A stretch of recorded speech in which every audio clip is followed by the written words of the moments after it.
Anyị nọ tata bụ GRA police station Asaba nke dị na GRA Asaba. Tata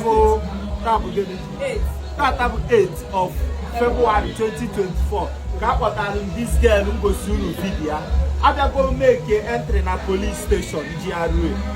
So achọrọ m tomorrow morning ka nye ego ọ na-aya Bayelsa. Ọ bụrụ na nchọ izu ya na school ka ọ nọdị na be nwanne ya nwaanyị ka nna azụ ya maka ọ sị na ọchị ịnachi azụ na be nwanne ya nwaanyị. O nwere oge mụ na nwaanyị ya ebi n'ụlọ mana ebe ọ ya alalụ taa bụ na police station anụnwa ka ọ ya alalụ.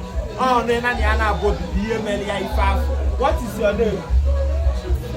Speak louder. Chisom. You are from where? Abia. You are from Abia State. We are in Abia. Umanugo.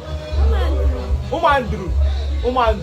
Okay, Chisom is from Abia State. Umandru. Onye nani abi. O me yelu go up to ya.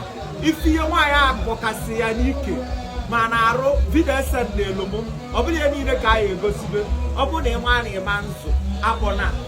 Nwa mmadụ ọbụla oge ọbụla na-aba mba na Facebook ebe gwụsịra nwa mmadụ. No, onye ọbụla ekwesịgo ịnwa ife. You have to grow.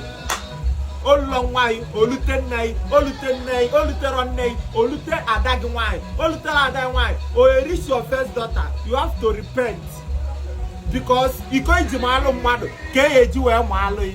Ona nkwu ya ka ọ dị.